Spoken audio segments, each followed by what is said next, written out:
Hi, welcome to a brief stargazing guide for March.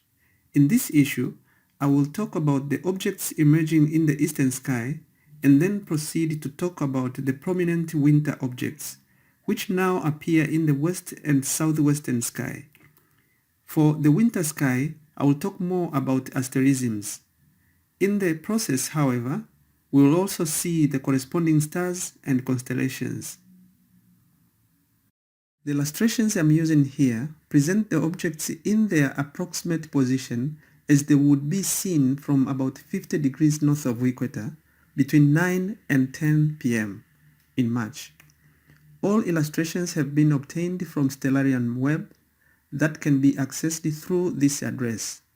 Please note that some adjustments have been made to the time and date such that the moon does not appear in the sky.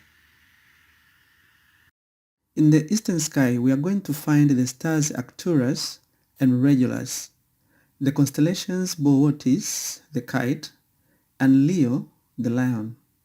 We will also see three asterisms, the Sickle, the Big Dipper, and the Pointer stars.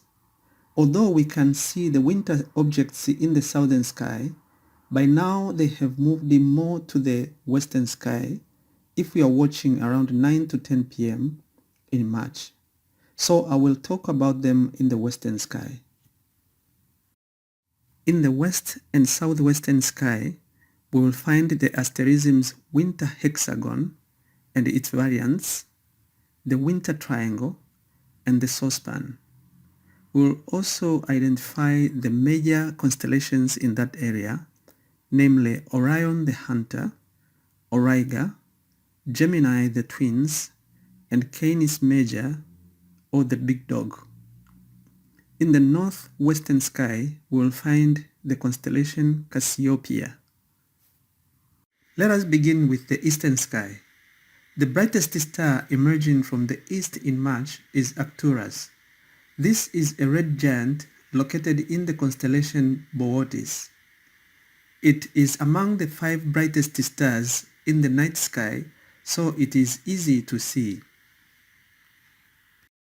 The rest of the stars forming constellation Boötis are hard to see if you're watching from a light polluted sky, but let me draw it for you.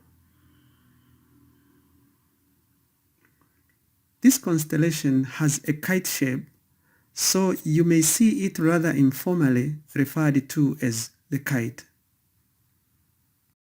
Above Boötis is the Big Dipper. 6 out of the 7 stars forming the Big Dipper asterism are easy to see. Try to locate these 3 which form the handle of the Big Dipper, and then connect them beginning with the one on the lower side like this. Then through a fainter star here, continue to complete the shape as shown.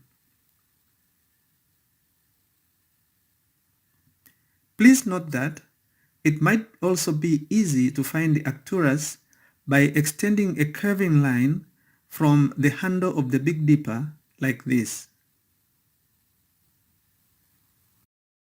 The 2 stars at the end of the Big Dipper are also known as the pointer stars. If we extend a line from the one on the left in the up leftward direction to the next bright star, it will take you to Polaris. If you extend another line from the pointer star on the right hand side in the rightward direction to the next bright star like this, you will hit this star here, which is called the Algebra. Extending a little further will take you to the star Regulus. Algebra and Regulus are in the constellation Leo, the lion. From Regulus, we can draw the shape of the constellation Leo, the lion, like this.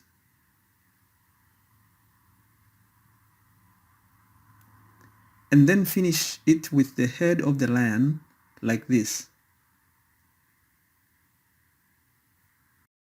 Removing one side of the constellation Leo, the back side of the lion like this, leaves us with this shape. A shape that looks like a sickle or a question mark. This pattern is referred to as the Sickle asterism. Now, let us move to the west and southwestern sky.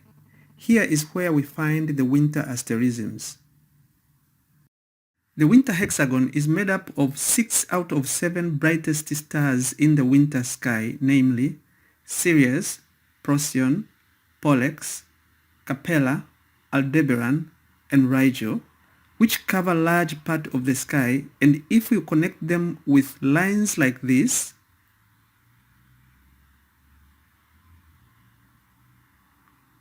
they form a 6-sided shape. Looking at this shape, you may note that the lines do not touch all the bright stars.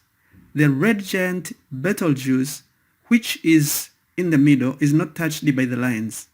To include it, a variant of this asterism is sometimes used. That is the winter G.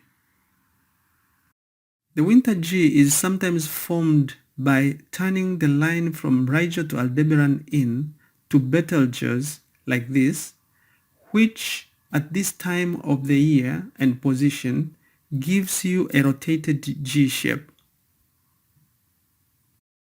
Another way of forming the G is to turn the line from Aldebaran to Capella in to Betelgeuse like this, which in my opinion gives a better looking G shape. Another important winter asterism is the winter triangle, which is formed by connecting Sirius, Procyon, and Betelgeuse. The last two asterisms that I would like to show are the Orion's belt and the Saucepan. Orion's belt is formed by these 3 stars down here. These 3 stars, in turn, are part of the Saucepan asterism, which looks like this. Like an upside-down saucepan at this time. Having seen the winter asterisms, let me now draw the major constellations in this area. Orion is down here. It includes the Saucepan and the Orion's belt. Auriga is up here, and Gemini is here. At the southern end, we have Canis Major. Finally, we can find Cassiopeia while looking in this direction by running a line from Capella in the rightward direction like this until it hits a star in this group of stars that form a W-like shape. If you got it right, these 5 stars form the constellation Cassiopeia.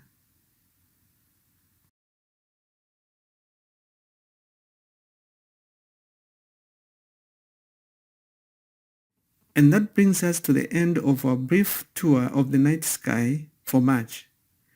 It is my hope that you have enjoyed it. If you have comments, please leave them in the comments section. Thank you for watching.